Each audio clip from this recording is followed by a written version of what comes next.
Good morning, Stephanie. Good morning. How are you doing today? Very good. I have to ask you, Stephanie, you once said that AI is not about AI, it's about human possibilities. That's not something you hear every day. What made you see it that way?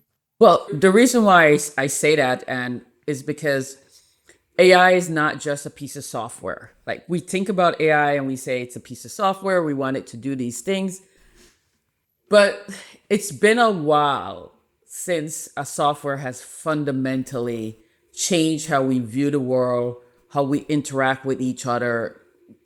And and so because of that, it's more than just a software. And I've been using and researching AI, what I'm finding is that if it's properly configured and it has a finite, clean data source, that it it it makes people show up differently. It builds their self-esteem, self-agency, and no other software has done that. So that's why I say it's more than a piece of software. Mhm. Um, Word, Excel, PowerPoint, Adobe, um, Paint, Photoshop, they don't make you want to go out and feel great and do wonderful things and believe that you can.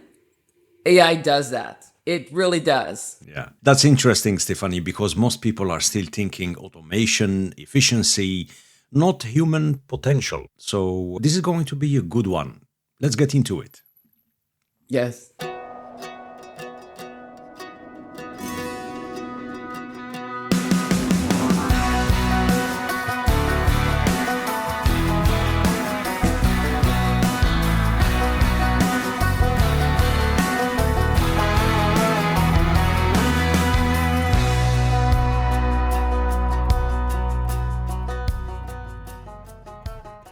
The following is a conversation with Stephanie Sylvestre, CEO and co founder of Avatar Body AI, a leader in building human centered AI solutions.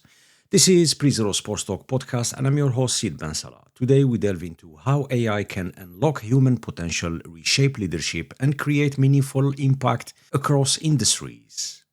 Thank you for tuning in, subscribing, and supporting the show. Your support and financial contributions help us bring authentic voices, real stories, and conversations that go beyond the game.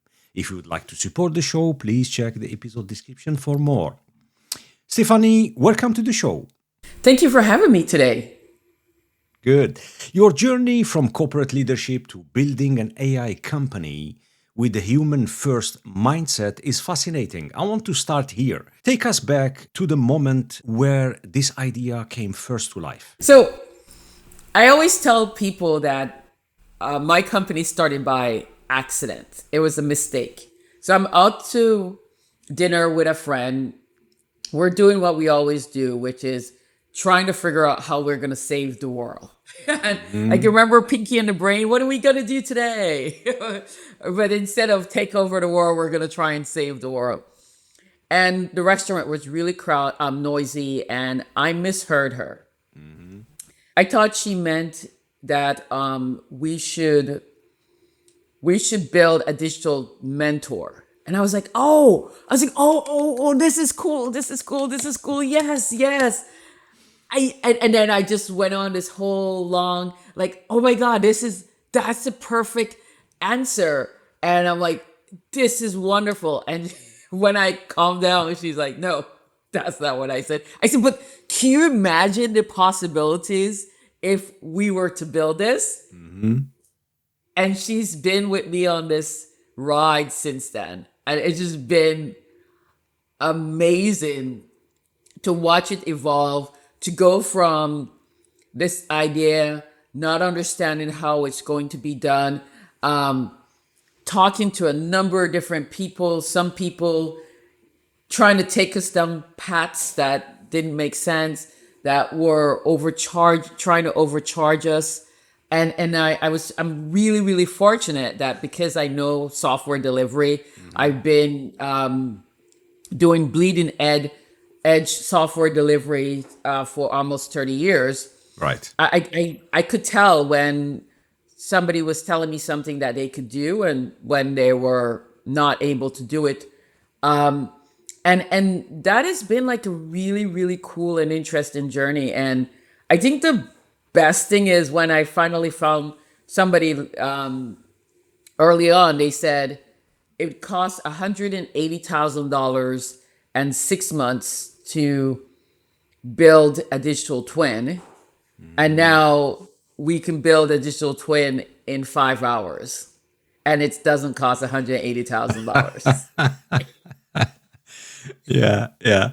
I can tell you, Stephanie, it's one of the core topic I discuss with friends, colleagues when we go to a pub. So we always talk about these topics like say, hey, do you remember a couple of years ago we built a website or we tried to put a system together and it cost that much and it took that much time and still doesn't work as we want, and it feels these issues, it's like it was yesterday, you know. So, but going back to your idea, so that idea started, like you said, almost by accident.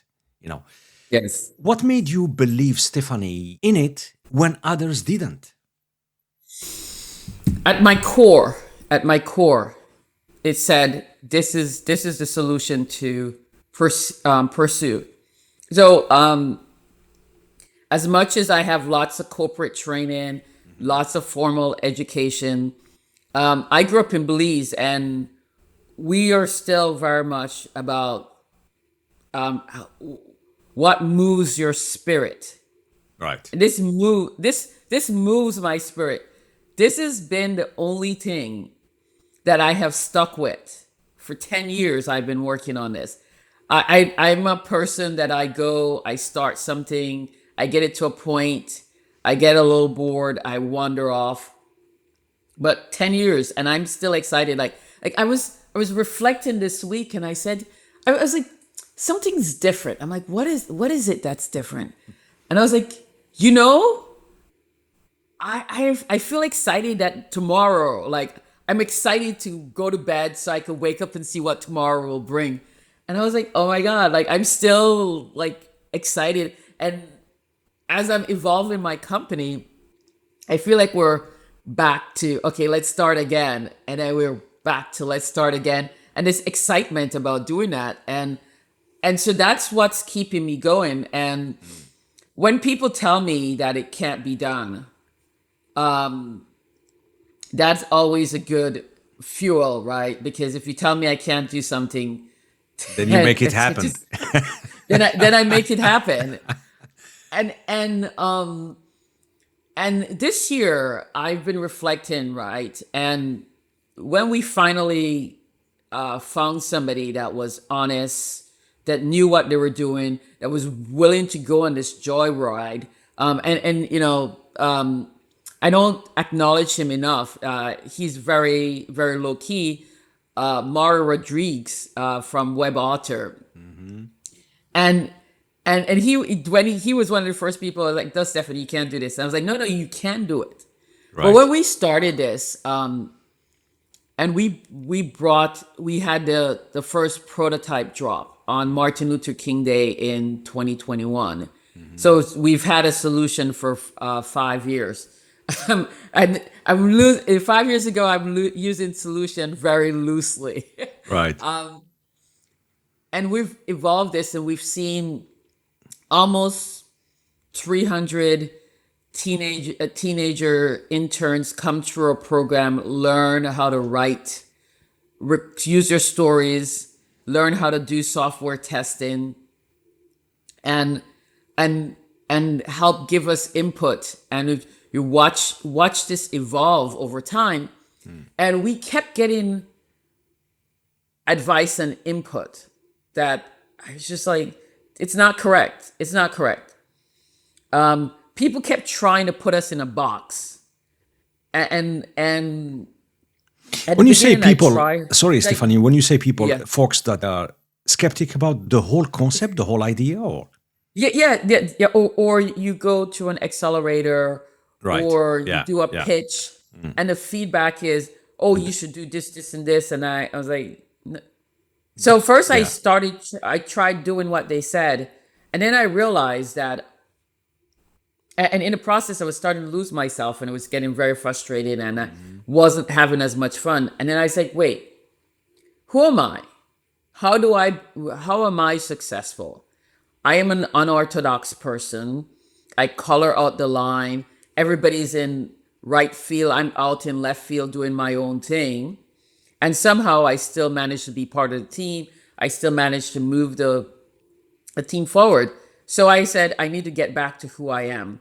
And I found my CEO, my co-founder. She had posted on LinkedIn that she had gotten laid off. And I remember working with her. And I just remember she was so like just the positive energy of working with her while she's pushing back. And I convinced her to come on board on this journey in 24 with me. And we took the company apart, we put it back together. And again, we were getting these guidance that didn't always resonate. But she stuck around. She absolutely stuck around. Like we would have these arguments, we go back and forth. And I'd be like, oh my God, Liz is gonna be like, this is absolute madness. I can't deal with this. But she just stayed there. She just stayed there, and we evolved and we grew together. And I just stuck with it. And I said, I have to fix every single part of my company to take the time. And I got this analogy that really grounded me. And I said, building a startup is like when you have like yarn, right? The cat got into your yarn box. And now you're like, oh, I gotta untangle this yarn. So you're pulling, you're pulling, you're pulling, and you get into a first subset, the knot, right? So then you have to stand, and you have to and then you're pulling and you're pulling, and then you get to the second one, right?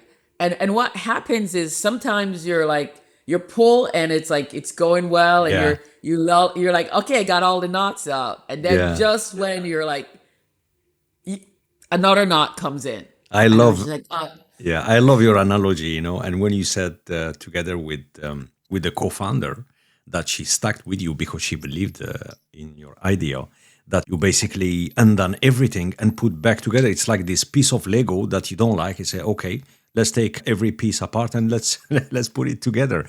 But Stephanie, was there a moment where you almost walked out from your idea? I think I had a little bit of crisis of confidence in 24. But then I was like, I looked up, and like if you're crossing a bridge and then you start getting afraid, and then you look up and you're like, if I go back, it's just as scary as if I just keep going forward. So we'll just keep going forward. Right. And I think 23 and 24 were very rough years for me. I mean, there was like, I'd come off of a corporate, a government position where, you send an email and people respond to you. You call a meeting with 2 hours notice and people show up. I mean, not that I would engage in that, but sometimes that kind of happened. You go to the meeting and the person you're supposed to meet with isn't even there, and didn't even have the courtesy to tell you that they're not going to be available. And so that takes a lot of adjusting. And I did not realize how much my ego was tied to how people responded to me. Even though I would, if you asked me back then, I would be like, no, of course not. I'm well grounded. I don't care. All the platitudes and things that we say, but my ego was tied to that. And Right. it took a time to reset my ego. And when you're trying to reset your ego and then you're trying to build something and you're getting advice that doesn't align with who you are as a person, it is like just a lot of emotional turmoil. And then you add in the fact that now I'm dealing with menopause and all the fallout of menopause, and some people understand what you're talking about. Some people are like, well, I don't know. I didn't have that, or and then like the discomfort of it's saying like, hey, this is how I feel. And you're getting up, you wake up one morning and you're like, I can't make any decisions today because I'm just off my game. Right. How do you run a company like that? And so dealing with all of that, and then in 24, where I was just like, is this just really worth it? But I will tell you that when Google released Google Enterprise, I knew that the decisions I had made were correct. So first thing that we did in 23, we said this LLM is nonsense. We are going to create a data vault. So our solution has a data vault on top of the LLM. And then the second thing is that I said it's not just about prompting. Prompting is it's about configuring the AI agents so that they behave in a particular way. And it's like a job has multiple tasks in it. And you take those tasks and you look at it and you say, which one of these tasks bring me no joy or low joy? They're tedious, they suck my energy. And those are the tasks that you configure the AI agents to do. And the other tasks that bring you joy, that elevates and uplifts you, you continue to do. And Right.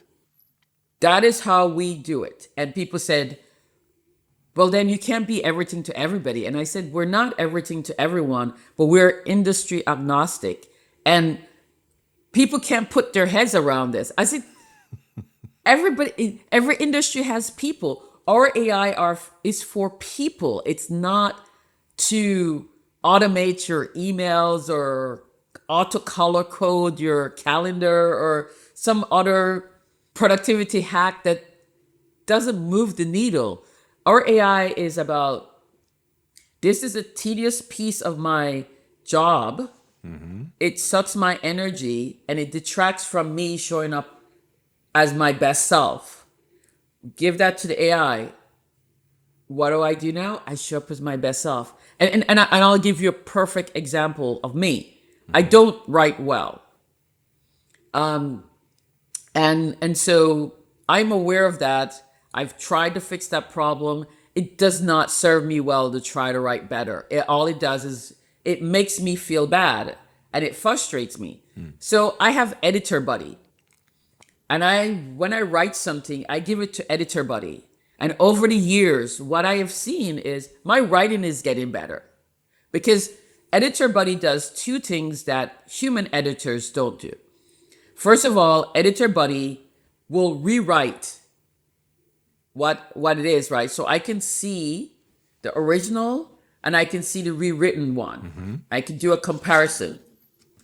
And then the second thing is Editor Buddy goes and it tells me why it made all the changes it made. Now I had to configure Editor Buddy to do that. But because I am seeing, so now I'm learning how to write better with topics that are important to me. If I went to a writing class, they might be talk about like the forest or something like that. I mean, the forest is great, but I don't talk about the forest in my day-to-day job.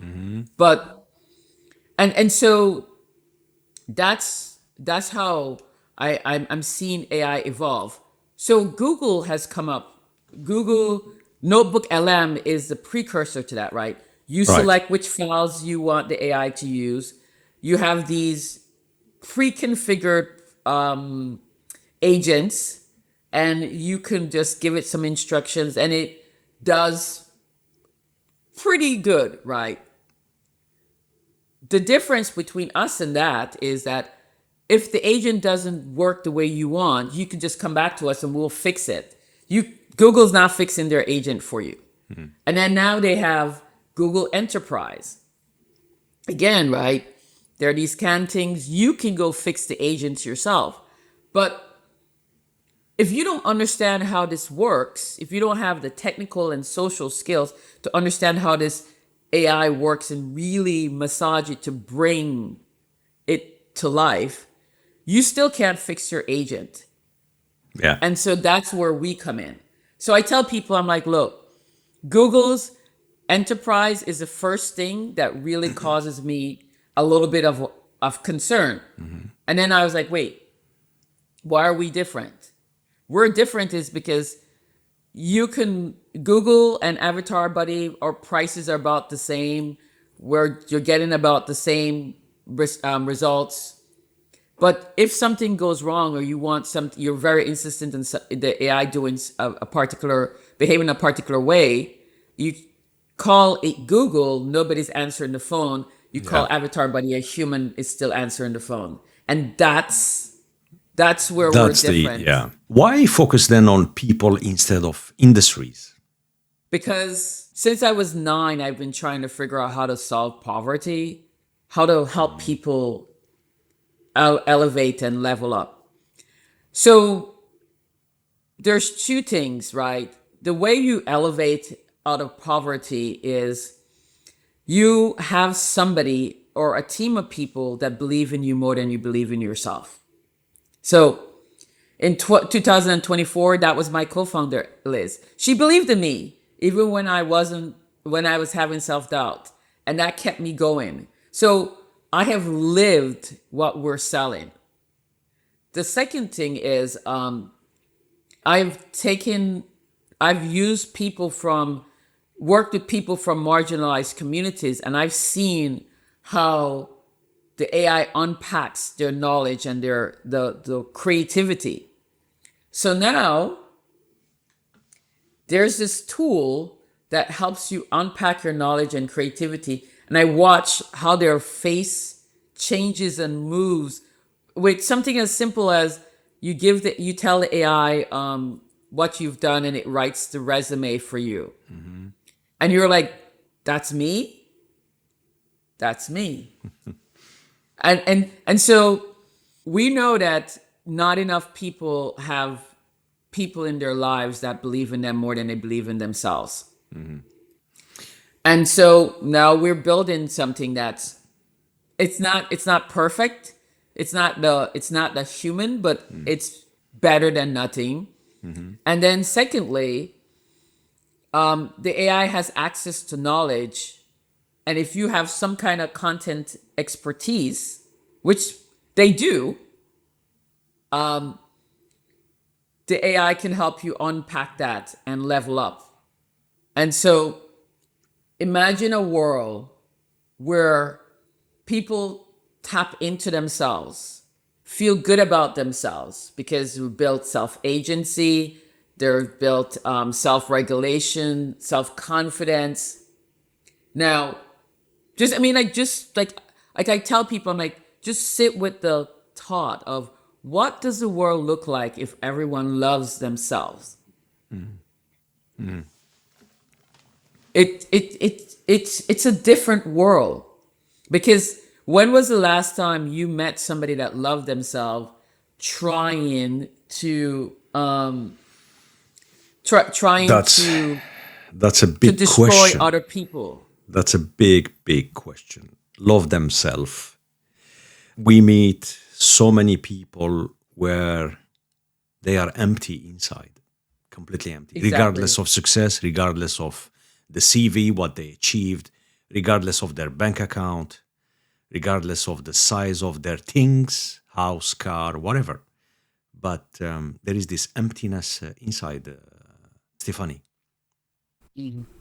Yeah. Exactly. And so, I mean, I am not afraid to say that a lot of the issues we're having today is because the world is being run by broken people. And just because you have billions of dollars does not mean that you're a whole person. It does not mean that you are a good person to be following and emulating. Yeah. Look, just for our listeners, post-pandemic, since we're talking about startup companies and mainly AI technology innovation breakthroughs. It's been like kind of an explosion, a bubble when it comes to AI and things like that. But the question is, Stephanie, do you think most companies are solving the wrong problems today? I don't think so. And I'll tell you why. I think because we're so consumed with just making as much money as we can possibly make for That's the no main good purpose. reason. Yeah. Yeah. And you know, when you look at the headlines of people and companies making record profits and then laying off massive amounts of people, and I'm not going to say that some of these people don't need to be laid off. I'm not going to say that, but the way we're doing it, it's almost like we're not human anymore. We're just we're just a number on a balance sheet, and when that number comes becomes too big because I want to make this much more profit so that I can then get a bigger bonus and get a higher compensation. That's where I have concern. And the other piece that I that makes causes me concern is their inability to understand how civil society works, right? So I studied civil society. I have a master's in economic development and Latin American studies. The civil society works when you have a thriving middle class. It's incumbent on everybody to ensure that you preserve the middle class. So why do you want to preserve the middle class? You want to preserve the middle class because these are the people who are steady, reliable, consistent. These are the people who vote. These are the people who do community service. These are the people who maintain societal norms because they have enough money to do that. They have enough agency to do that. Wealthy people don't have to because if they make a mess of something, somebody else is going to come and clean it up. They can pay for it to go away. Poor people can't do that because they're so consumed with just meeting their basic needs that it's harder, right? But middle class, that's the engine of the civil society. Look around the world. Look at what happens to democracy when you build a middle class and what happens to democracy when you erode the middle class. So when you do a 20,000, 30,000, 40,000, 50,000, whatever layoff of the middle class, some might float upwards, but there's not enough jobs upwards. Where are they going to go? They're going to go downward. Right. And as we are eroding our middle class, we are fast tracking our way to anarchy, totalitarian, or authoritarianism. Pick one. None of those things are good. And None. Yeah. and when I think about anarchy and I say, anarchy is bad because we have societal constructs, right? And we have an agreement. Like I go somewhere, I walk down the street, and the the bad people know that they shouldn't come to certain parts of town. There's a unwritten social contract, right? Don't come to certain part of town, and we'll turn a blind eye on to an extent on what you're doing over on your side of town. And if you get too much out of control, we'll come in and we'll bring up pressure. I mean, like it's a unwritten thing. It's a back and forth, right? And it's everywhere. It's everywhere. It's everywhere. That's Yeah. that's just how society. But if the social contract breaks and you don't know who to trust, and now I take it back to these people that are sitting in their offices thinking that it's okay to get rid of 20, 30, 40,000 middle management, mid-career Yeah. people that translate into middle class. And I say, you think you can build a bunker and you can go hide out in the bunker? Who's going to be in the bunker with you?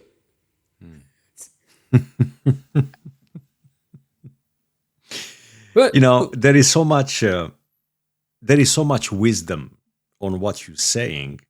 And while you're talking, Stephanie, I'm trying to digest basically since the topic it's AI, but I love this conversation. By the way, it's all lead to the why, the purpose. Companies, businesses, new ideas. 99% of the main purpose is profit, scale, profit, etc., etc. But then, is that really the main purpose? So when it comes to the people, to the staff, yeah, is the first casualty. Let's talk about something, a beautiful story you told me about during our intro chat, and that story, it's about Nairobi. Can you explain, Stephanie, to our listeners about Nairobi, that story? okay, so in 24, when I was just kind of at my wits' end, I just came up with the idea like my mom and I should go on a African exhibition. Uh, and so we packed up our bags for 6 weeks, a carry on. I was like, just a carry on. And so for 6 weeks, we went to Doha, to Istanbul. We went to Nairobi, Dar es Salaam, Zanzibar, and then we landed in Cape Town and we hung out there for a month. And when we were in Nairobi, it was kind of like weird because we were in Nairobi twice, Right. trying to get from Dar es Salaam to South Africa to Cape Town. Just was like, it was like the weirdest thing. I'm like, you guys are next door, but like you have to fly all over. And I was like, I don't want to be bothered with this. So we go to Nairobi, and because of the way we've broken up the trip, we don't have a lot of time in Nairobi. And my mom really wants to see and go on the tour on how the former street kids live, right? She's very Right. fascinated by this. And I was like, okay, fine. My mom doesn't really ask for anything. She just kind of goes along with any harebrained idea. She's a great travel partner. And so I'm like, look, since you can't find any appointment that aligns with our schedule, let's just go to where the meeting point, and we'll negotiate our way into the tour. I mean, it's two of us. So we go to the meeting point. We can't find anybody, and there's a lot of Bata shoe store, right, in Nairobi, and that's the shoe store we grew up in Belize, right? Yeah. Like if you were going to go get like going somewhere fancy and you need new shoes, you go to Bata to But buy the shoes. And so I was like, okay, maybe we're at the wrong Bata. So I'm like, stand here. I'm gonna go around the corner to the next one. So I go around the corner. I don't see anybody. So I'm come back and I'm like, this must be the right one, right? I don't know. I don't think it was the right one. So I come back around the corner and I see my mom talking to this guy. And so I get up to them and my mom's, this is the tour guide. And I was just like, there's no way this guy's the tour guide. But my mom's like, yeah, he's a tour guy. So I talked to him. He's Tsunami. I introduced, we say, I'm like, Tsunami, how do I pay you? He's like, oh, I only cash, right? And I was like, okay. So at this time we're going through all these African countries, and I'm paying with my iPhone because they're so advanced with payment Yeah. and Pasa that you can buy something off of the side of the street with your iPhone. You don't need cash. Like literally don't need cash. So I go to the place. He takes us to this cash place, and he's asking. I said, how much is it? So I tell the lady, hey, this is how much money I need, local cash I need. I forgot what the currency is in Nairobi. So and we come back around, right? And now priest walks up. So this other guy walks up. And he's like, yeah, Priest and I are gonna do your tour for you. And I was like, definitely not our tour guide.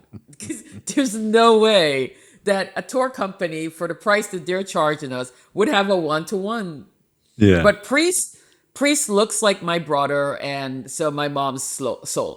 So Yeah. we're there, right? And I know right now your listeners are like, wait, What's these the two, connection? yeah, it was a connection, but also these two women just picked up two guys on the side of the street in Yeah. Just Nairobi. trust. Yeah.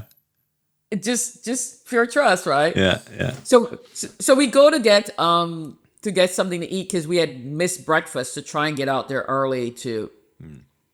And so we're there at breakfast, and I said, I said, hey, let's take a picture. So I take a picture of them, and they're like, the picture, the biggest smiles.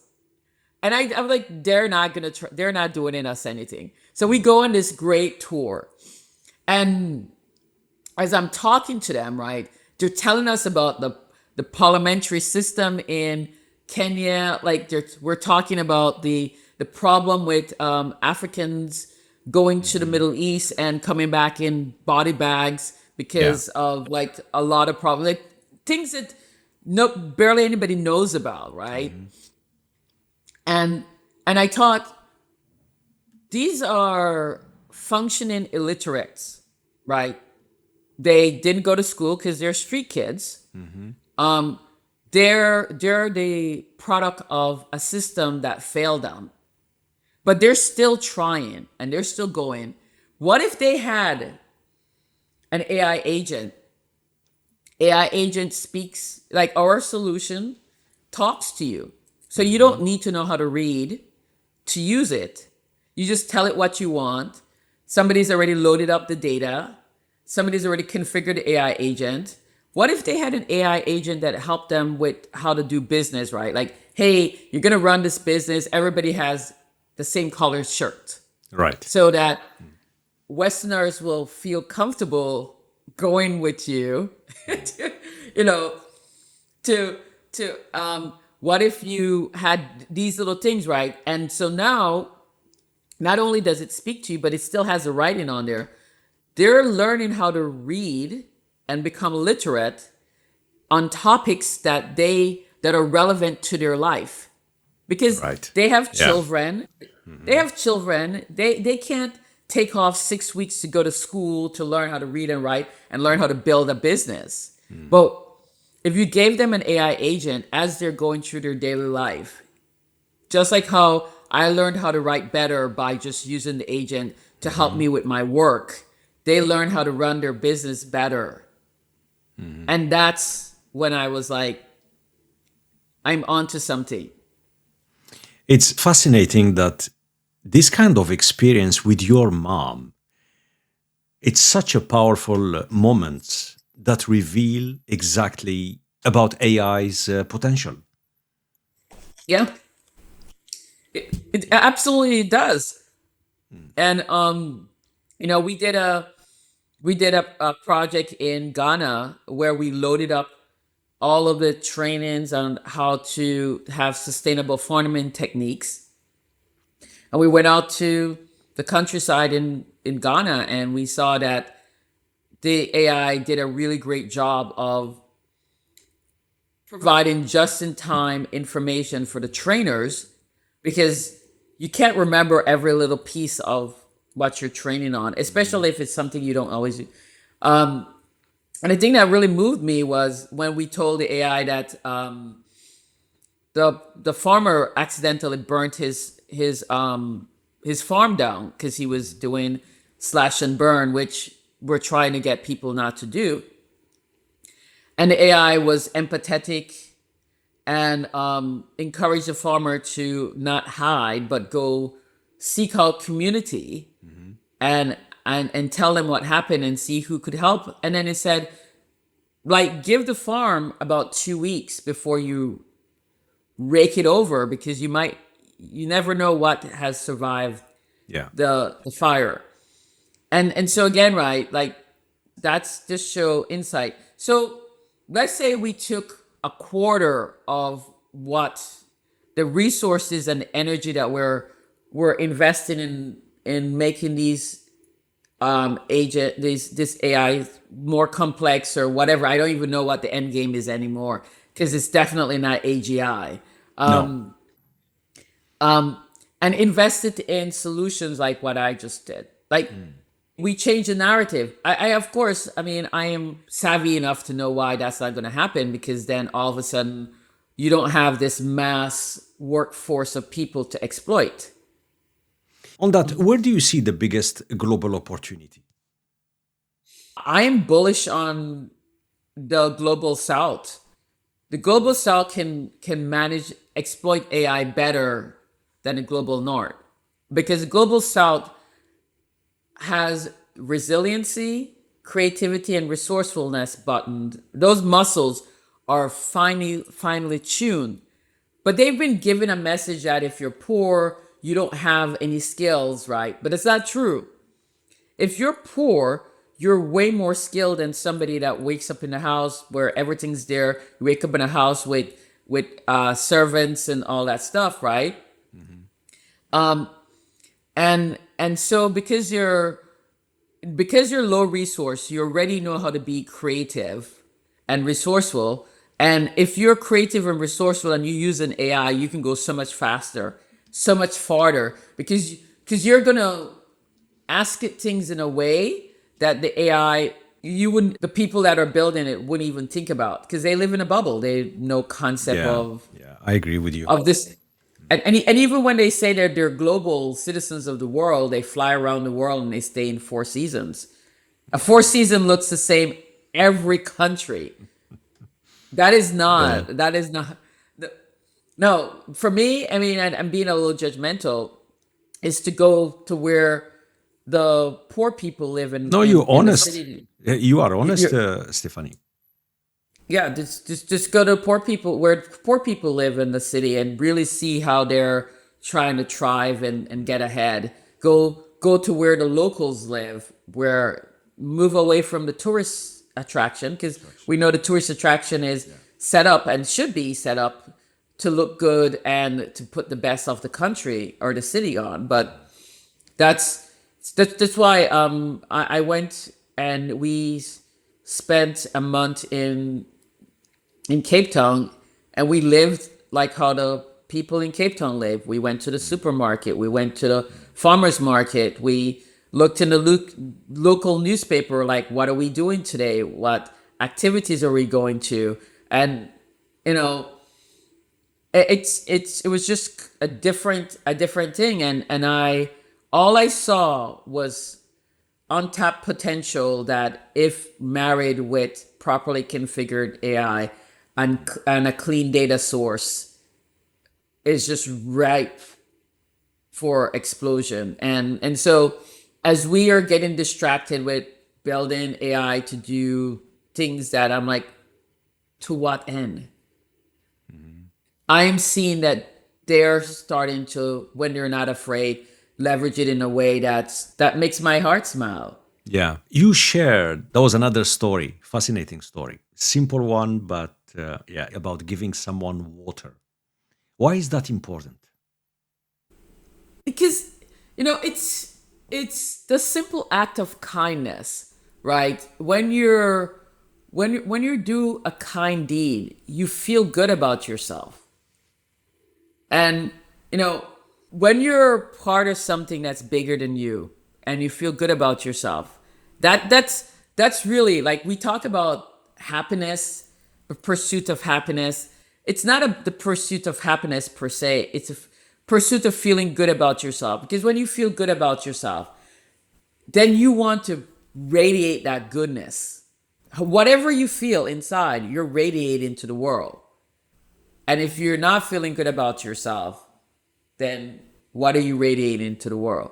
And I just remember, like, I'm going for my bike ride, and this lady, I stopped at the light, and she's talking about, like, she's about to eat her lunch, and she's like, "Oh, I forgot my water," and I'm like, "Do you want a bottle? And I have an extra bottle. I don't know if I'm gonna need it or not." And she's like, "No, no." I was like, "Yeah, yeah." And then you just like the smile on her face, right? Because she's speaking to me in Spanish. I'm kind of understanding what she's saying, but not all of it. And but I gathered that she had forgotten her water. That's what I got from that. And so that for the rest of my ride, I felt good. I felt good inside. I felt good. And when my legs were like, again, with this 40-mile bike ride, my brain was like, yeah, we're good. Let's go. Let's go. Let's keep it going. Right. Yeah. Earlier, Stephanie, you explained starting your business, your co-founder, some of the challenges, some of the doubts as well you had during that journey. What mountains within you have you had to overcome to be Yeah. where you are Oh, today? oh, I always have to have an ego reset. Have to lean into humility. Have to embrace the disappointment. You know, growing up, my mom used to say every disappointment's for the better. And then for years I never heard her say that. And then in 23 and 24 I started hearing her say that. I was like, wait, like why is she just just just keep hearing her say that. And then finally I was like, I was reading something and I was like, it clicked. The two things came together. And I was like, my sales process is not about getting to yes. It's about getting to no. And once I became intentional about getting to know, I got more yeses. And it was just, so when I get a no, I celebrate because somebody was kind enough to tell me they're not interested. So I do not spend more energy on them. I can redirect that energy on somebody else that might be interested. Right. Yeah. And we're not taught to celebrate failures. It's a really hard thing. We're taught to play them, to hide them. It's like, I failed. I did a lot of mistakes. I got a lot of stuff wrong. I messed up a bunch of accounts. We lost a couple of accounts because we dropped the ball. But in all of that, we were learning, and now we know what to do and what not to do. And so whenever somebody drops the ball on something, I can go, okay, this is the process, right? Yeah. You said monetization is the hardest part. Why? Because we're doing two things at once, possibly three things. The first thing we're doing is we're selling a solution that nobody's used to, right? And it's scary to them. The second thing is we're having to create the market in which we need to sell into. It's not like I'm selling t-shirts or earrings where there's so many people that sell earrings. There's a roadmap. I can say, hey, I want to start an earring shop, and the AI can come up and help me figure this all out, and I can go talk to a few people that sell earrings. But that's an established market. Nobody, like, we're having to build a market. And then because I am not building AI the way most people build AI, I'm building AI to amplify, to optimize people. I have to convince an employer that they should invest in this AI tool that I'm telling is going to make their employees better, that will then make them be more profitable. And some people are like, what do I care if my employees are better or not? Like, straight up, like, I don't care as long as they get the work done. And our society is going more and more and more to, I don't really care about my employees. And so it's harder to find those people that care about their employees. Wow. So that's why it's harder to monetize. But I will say that I have quadrupled down on insisting and building AI solutions that amplify people. And last week, Saturday, I got a validation that was the right thing to do. Every summer we hire interns, and so we're in the process of hiring some more interns, so we're doing some interviews. And then this intern says to me, "I don't like AI." And I was like thinking, well, that's That's a good start. That's an interesting position to take as you're interviewing at an AI company. She said, but my teacher said that I need to learn about it anyway. I still need to get some experience. So what I liked about your company is that you're about humans. You're not about replacing people. And a teenager got our message that we are about human and AI, not replacing, but amplifying. And that made me feel great, because if a teenager could get to that conclusion, it means that our messaging is resonating. And I just need to be patient, because then the money will come. Yeah, yeah. And now we see AI everywhere right now, absolutely everywhere. What are people still getting wrong? They're getting that they're not approaching AI the way I think they should be approaching, right? I just like I went somewhere and they're like, teach me how to use AI. And I said, to do what? People aren't taking the time to define what problem they want to be resolved with AI. If you don't know what problem you want to resolve with AI, how am I going to teach you how to use AI? And it's because everybody's like, hey, I'm going to teach you how to do this, and there's all these things popping up all the place, and people are like, oh yeah, just come in, teach my staff how to use AI, and then we'll have an AI implementation and it'll work. No, you have to be intentional about it. I mean, you don't go out and hire 10 people and say, well, we'll just figure out what we're gonna do, right? Like, we're just gonna bring 10 new people into the organization, and I don't know what they're gonna do. I don't know. They'll just figure it out when they get there. I'm like, no, nobody does that. I get we were like, yeah, well, just teach me how to use AI. I'm like, no. Yeah. So I think that's what they get wrong. The second thing is that not understanding the data that the AI needs.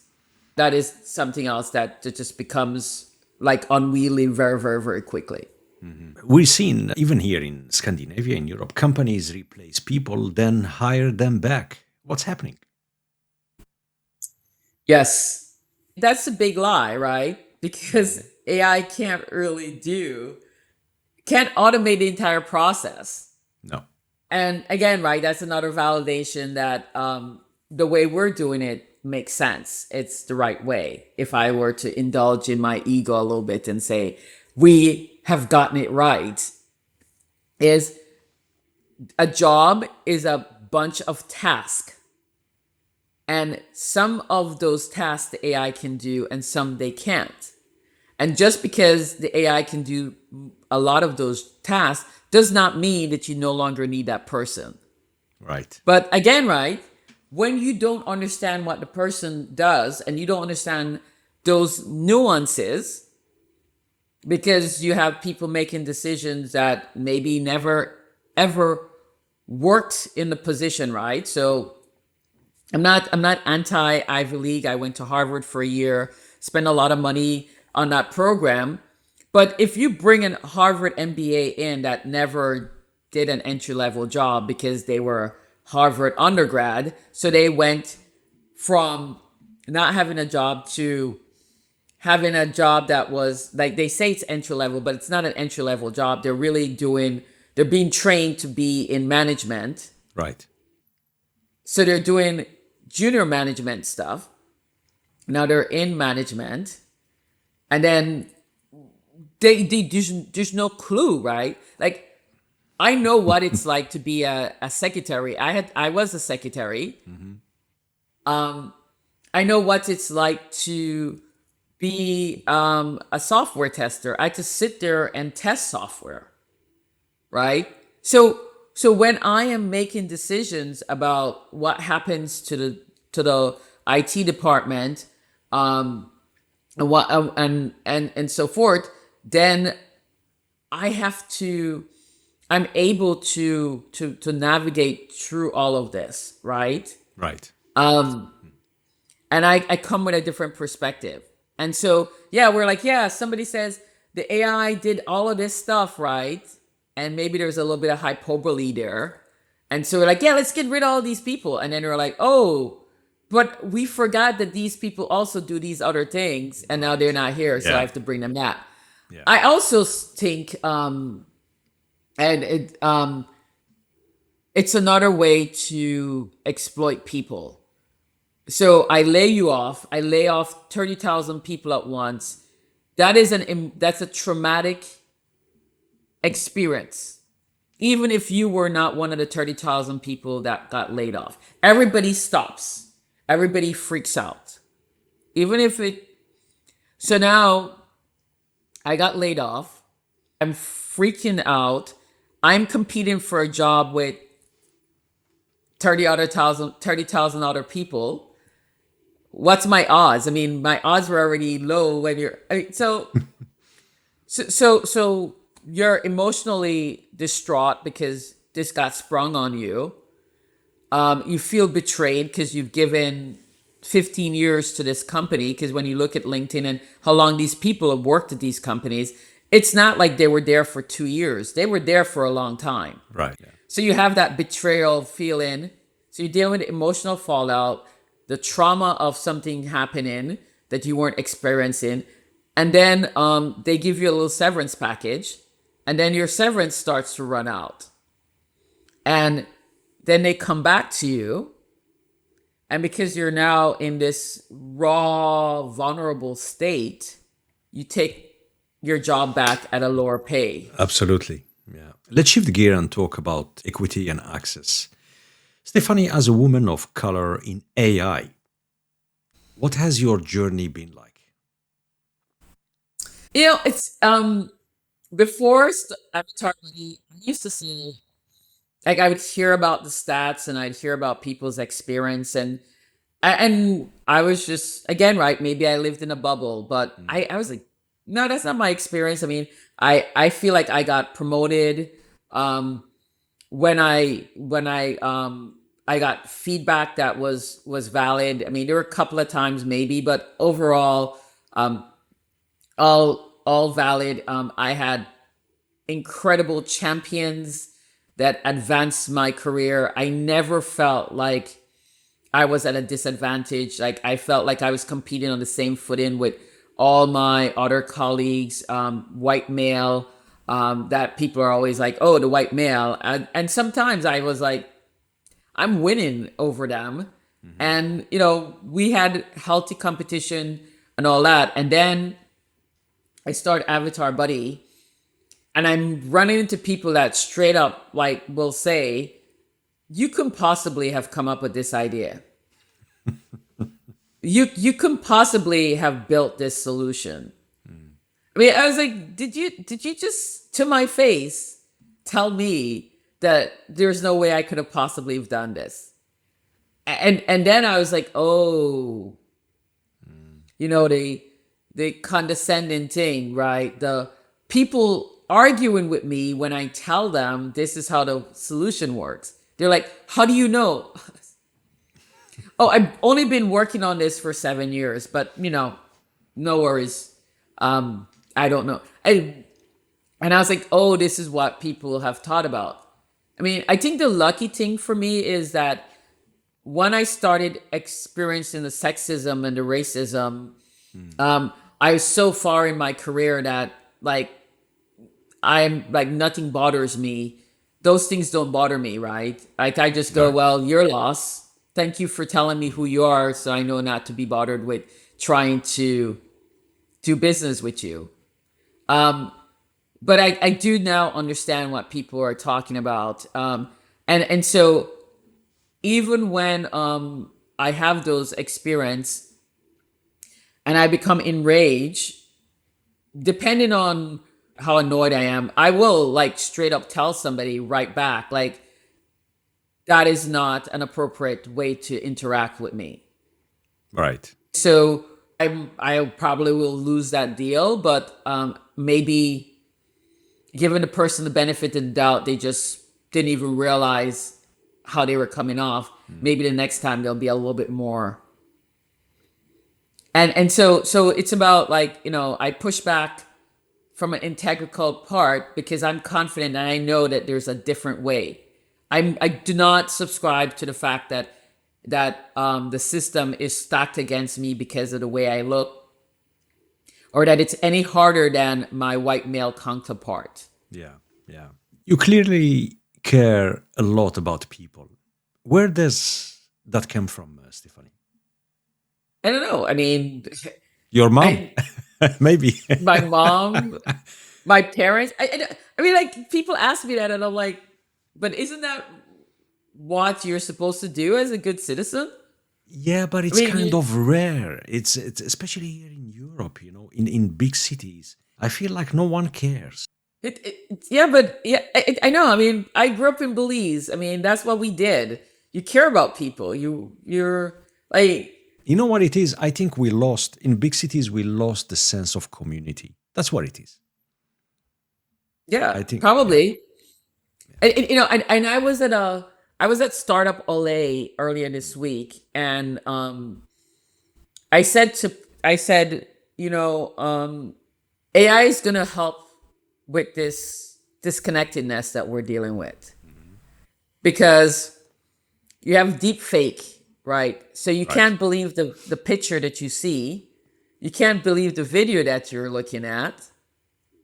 You can't always believe the words that you're reading. So how do I know that Sid is an upstanding person? I have to talk to Sid. I have to interact with Sid, right? Right. So you're in Sweden, I'm in the US.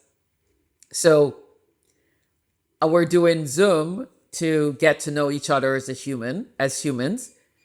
But if I lived in Stockholm, I would be at the cafe talking to you. Right.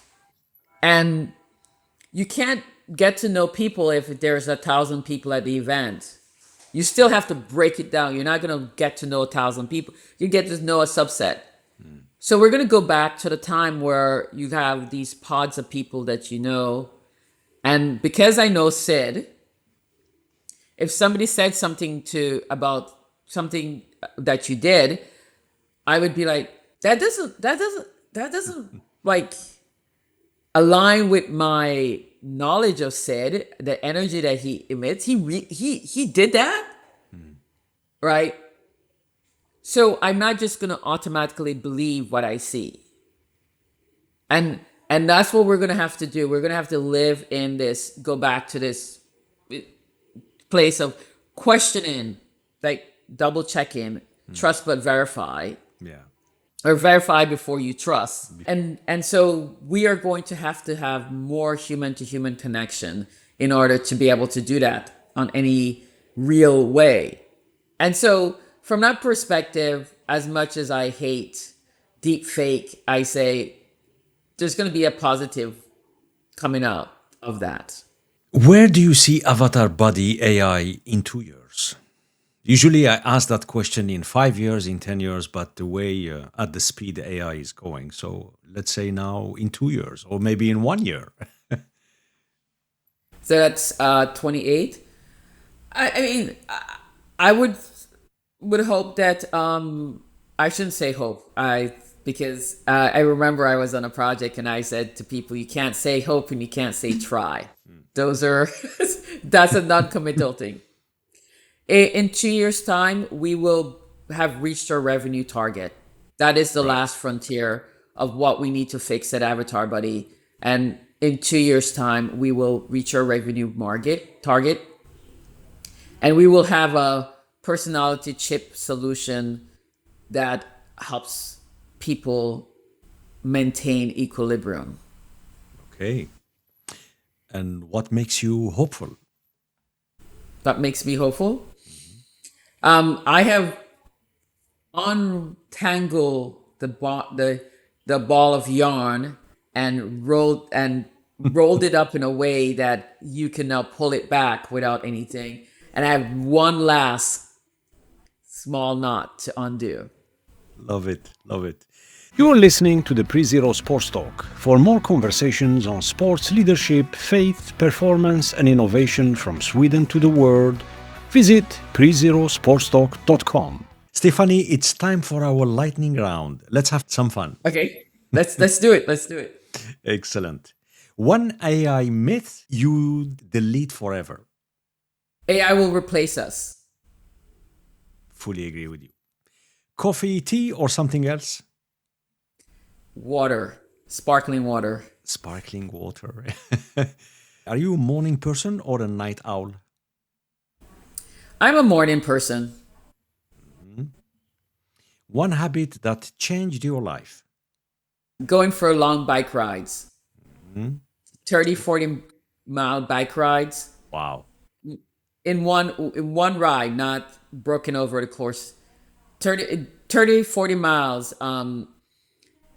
No electronics, just me, the bike, the road, and the traffic in Miami. Wow. And so whatever problem I can't solve gets solved by the time I'm finished with my bike ride. It has trained my brain to sit with and work through adversity. And you need to do that to be successful in anything that you do. Because when you go for a bike ride, at least for me, around mile 25 is nothing to do with your physical capabilities. It's all about your mental capabilities. Right. Because there are days when I was like, my legs and my butt are like, we're done, man, we're done. And my brain's like, nope, you're just Keep and going. then like and then I've also seen where like my brain will just get so frustrated. Like I'm thinking about something, and my brain gets so frustrated, and then it just stops. And then I was like, wait, why am I stop pedaling? I was like, yeah. One book that shaped your thinking. oh man, Sun Tzu, The Art of War. It's not always about winning, and sometimes you need to strategically lose to win. Yeah. You learn a lot from losing. It's no question. Who inspires you the most right now? I got a team. It's a team of people. If I had to pick one, I think my co-founder and my development company, Mario and Liz, they have never questioned what I'm doing. They just keep pushing through. And that level of confidence and support really helps me overcome anything. Right. You know, I can just get out there and I can just push through. And I know it builds if they fill my courage vase so that it can, I have the fuel to fuel my convictions. Best way to unwind after a long day, or let's say a long week? I think the best way to unwind is liming, just sitting around, hanging out with friends, just talking. I mean, just talking about anything and nothing at the same time. Just put away the phones And have turn a off good the laugh. TV. Yeah. I just have absolutely good laugh. Just hanging out. Like I like doing that. Yeah. Stephanie, if you could have a dinner with a historical figure, who will it be and why? Margaret Thatcher. Aha. Interesting. Yes. Yeah, Margaret Thatcher. And why? Because people said that she couldn't win an election. They did. Yeah, they did. And she did. She won a lot of election, and I think the UK was doing well under her leadership. And she also had to change her accent. And I always wondered, what did that do for her inside? Right? One of the things that I was very intentional about, even though it has changed, I try to keep my Belizean accent because that reminds me of where I came from.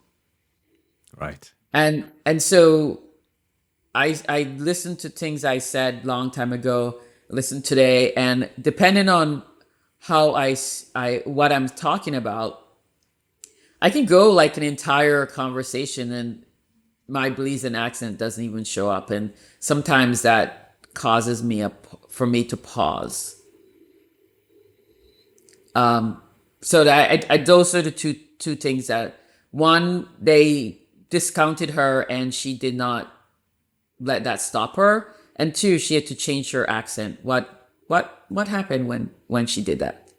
Yeah. Did that change who she is? Did that change her worldview? And did that have some influence in some of the decisions and missteps that she also did? Yeah. Stephanie, thank you so much for joining us today. It has been a pleasure having you on the show.